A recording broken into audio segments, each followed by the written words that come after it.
Welcome to today's Triple Z. The Triple Z podcast is a daily program that you can use to help you fall asleep each night.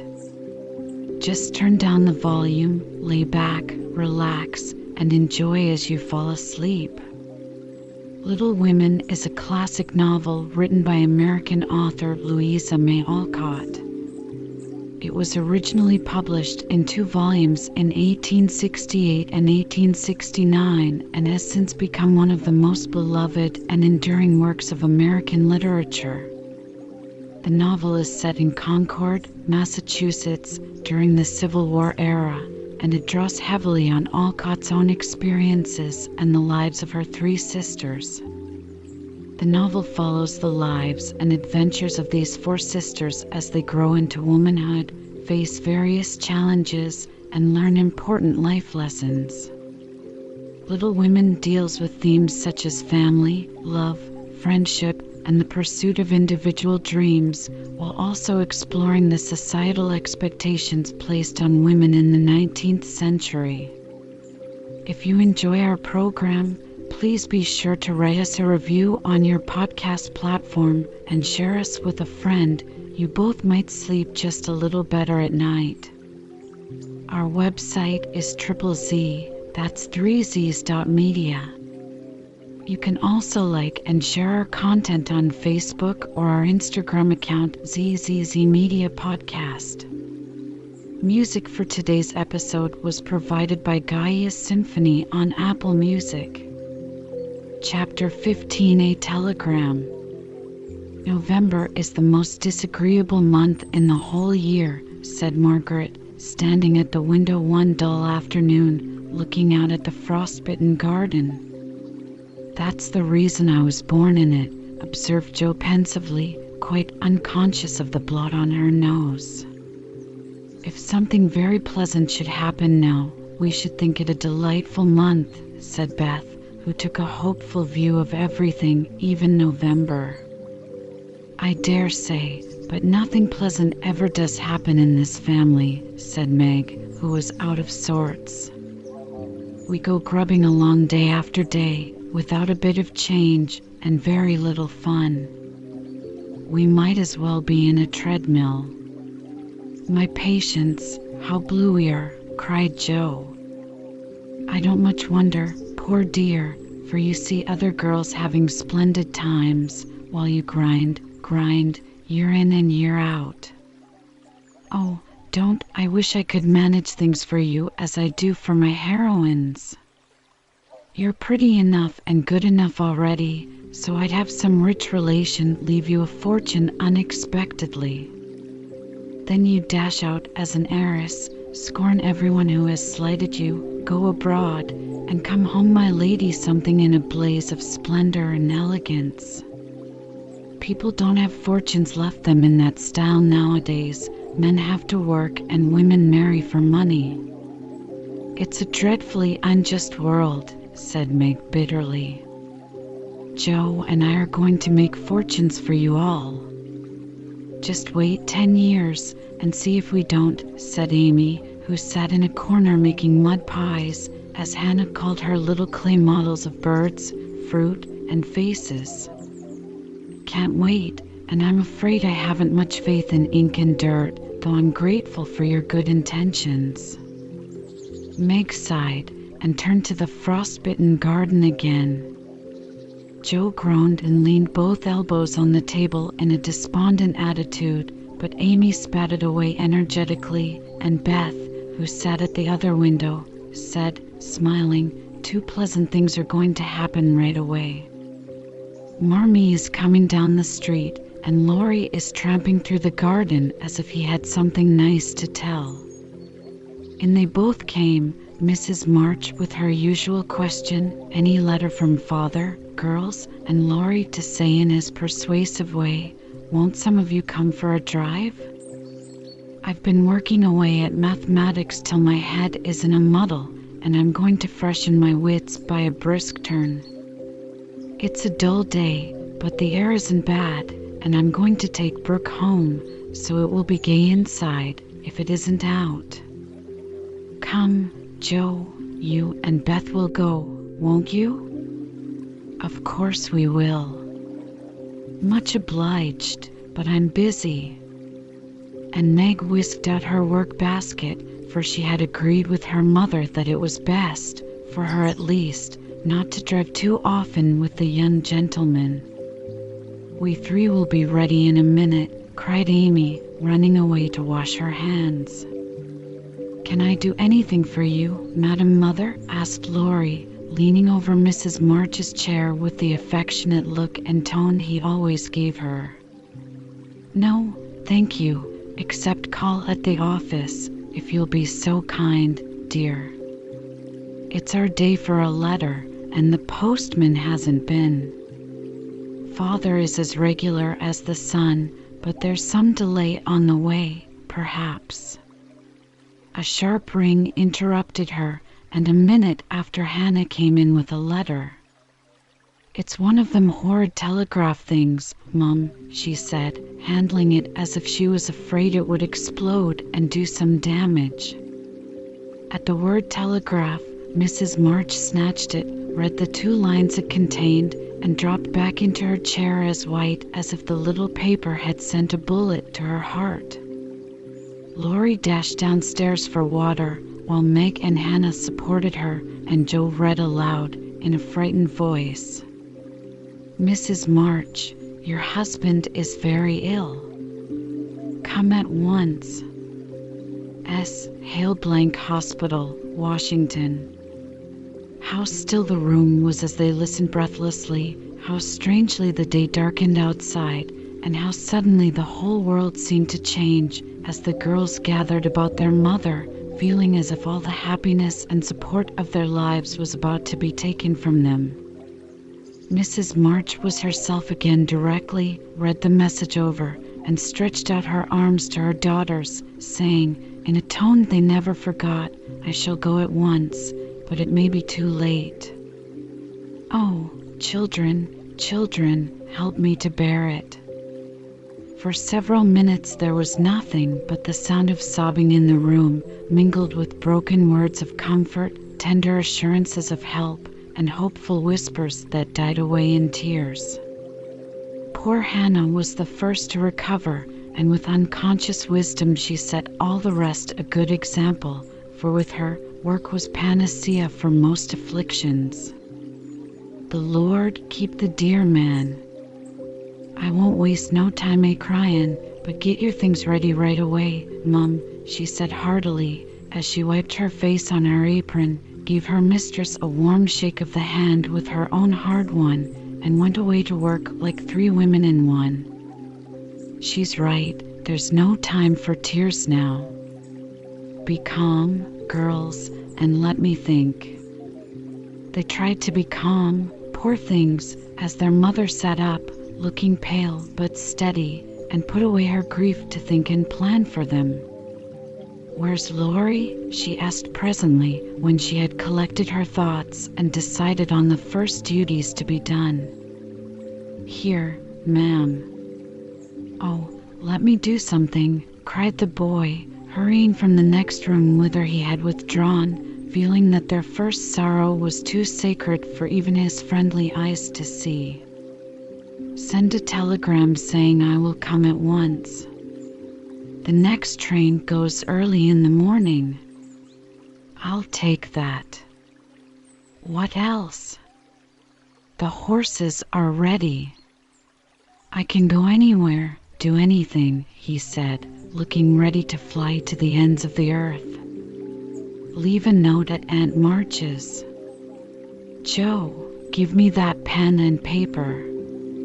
Tearing off the blank side of one of her newly copied pages, Joe drew the table before her mother, while knowing that money for the long, sad journey must be borrowed, and feeling as if she could do anything to add a little to the sum for her father. "Now go, dear, but don't kill yourself driving at a desperate pace." "There is no need of that."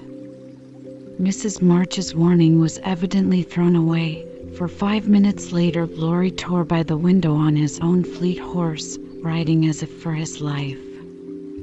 "Joe, Run to the rooms and tell Mrs. King that I can't come. On the way, get these things. I'll put them down, they'll be needed, and I must go prepared for nursing. Hospital stores are not always good. Beth, go and ask Mr. Lawrence for a couple of bottles of old wine. I'm not too proud to beg for Father. He shall have the best of everything.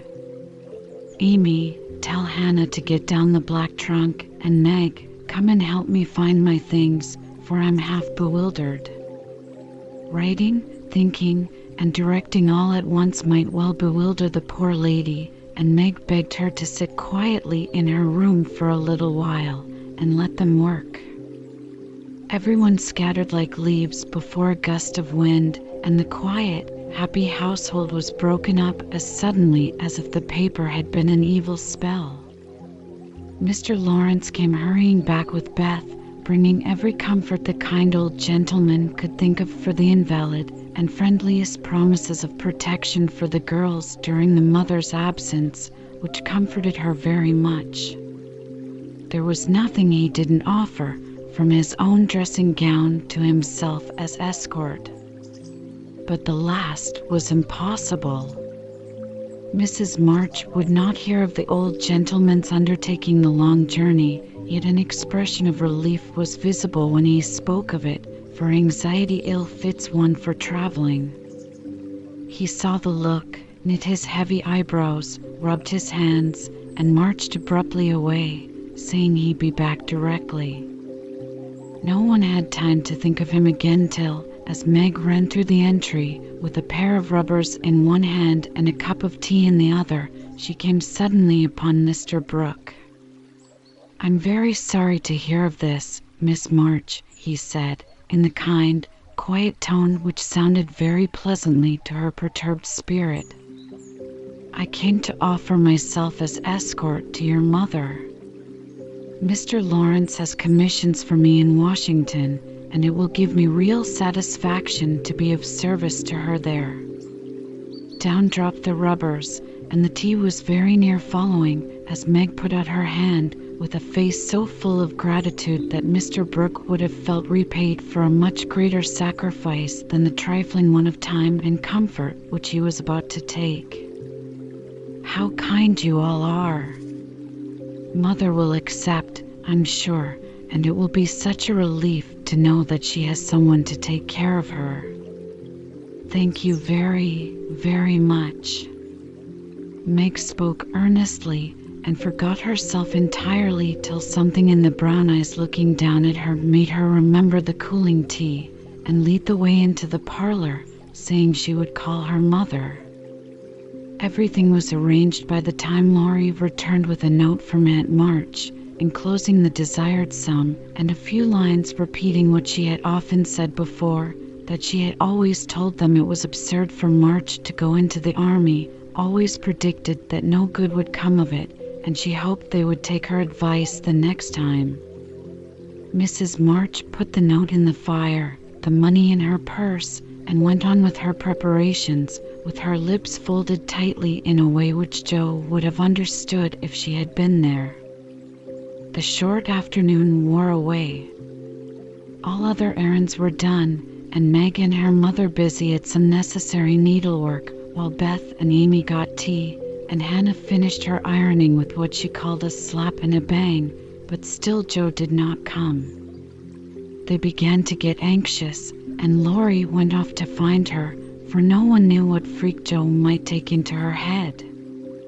He missed her, however, and she came walking in with a very queer expression of countenance, for there was a mixture of fun and fear, satisfaction and regret in it, which puzzled the family as much as did the roll of bills she laid before her mother, saying with a little choke in her voice, "That's my contribution toward making Father comfortable and bringing him home." "My dear, where did you get it?" $25. "Joe, I hope you haven't done anything rash?" "No, it's mine honestly. I didn't beg, borrow, or steal it."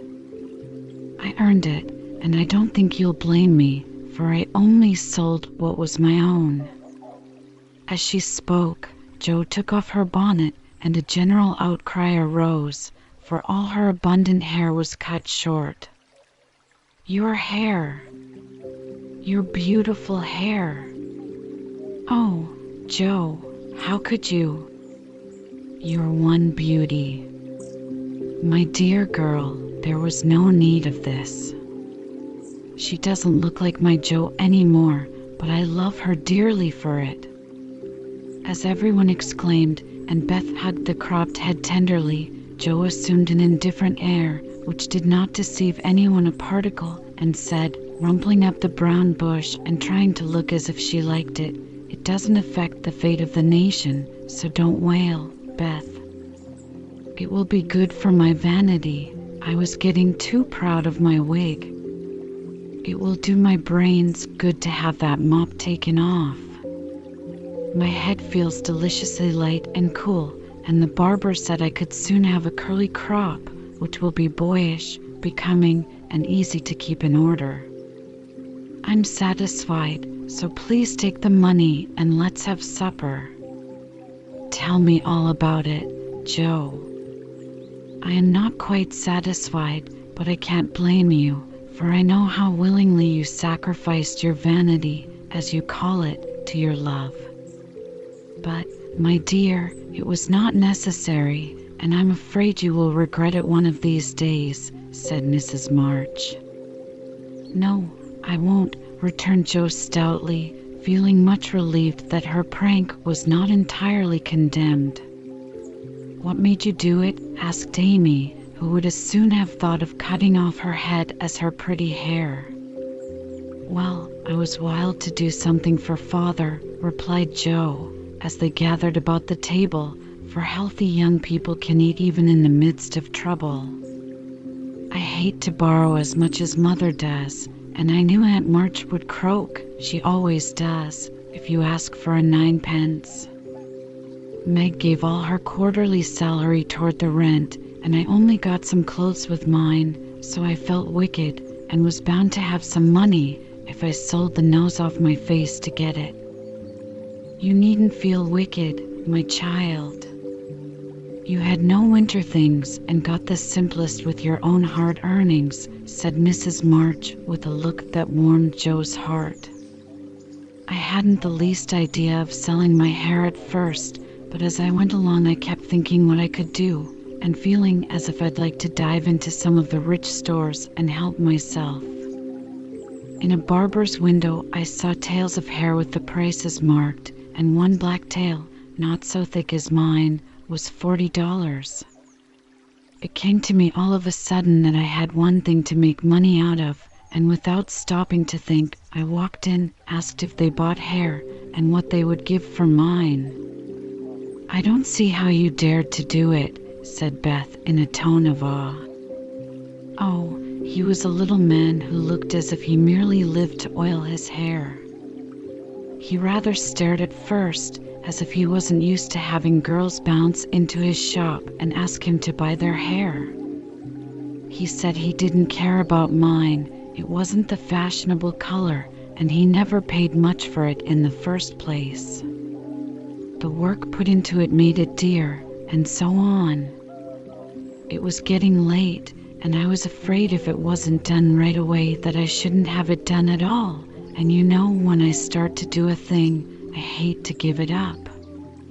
So I begged him to take it, and told him why I was in such a hurry. It was silly, I dare say, but it changed his mind, for I got rather excited, and told the story in my topsy-turvy way, and his wife heard, and said so kindly, 'Take it, Thomas, and oblige the young lady.' I'd do as much for our Jimmy any day if I had a spire of hair worth selling." "Who was Jimmy?" asked Amy, who liked to have things explained as they went along. "Her son," she said, "who was in the army. How friendly such things make strangers feel, don't they?" She talked away all the time the man clipped, and diverted my mind nicely. Didn't you feel dreadfully when the first cut came? Asked Meg with a shiver. I took a last look at my hair while the man got his things, and that was the end of it. I never snivel over trifles like that. I will confess, though, I felt queer when I saw the dear old hair laid out on the table and felt only the short rough ends of my head. It almost seemed as if I'd an arm or leg off. The woman saw me look at it and picked out a long lock for me to keep. I'll give it to you, Marmee, just to remember past glories by, for a crop is so comfortable I don't think I shall ever have a mane again. Mrs. March folded the wavy chestnut lock and laid it away with a short gray one in her desk. She only said, "Thank you, dearie," but something in her face made the girls change the subject and talk as cheerfully as they could about Mr. Brooks' kindness, the prospect of a fine day tomorrow, and the happy times they would have when father came home to be nursed. No one wanted to go to bed when at 10 o'clock Mrs. March put by the last finished job and said, "Come, girls."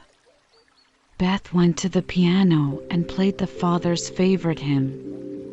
All began bravely, but broke down one by one till Beth was left alone, singing with all her heart, for to her music was always a sweet consoler. "Go to bed and don't talk, for we must be up early and shall need all the sleep we can get." "Good night, my darlings," said Mrs. March as the hymn ended, for no one cared to try another. They kissed her quietly and went to bed as silently as if the dear invalid lay in the next room. Beth and Amy soon fell asleep in spite of the great trouble, but Meg lay awake, thinking the most serious thoughts she had ever known in her short life. Jo lay motionless, and her sister fancied that she was asleep, till a stifled sob made her exclaim as she touched a wet cheek. "Jo, dear, what is it?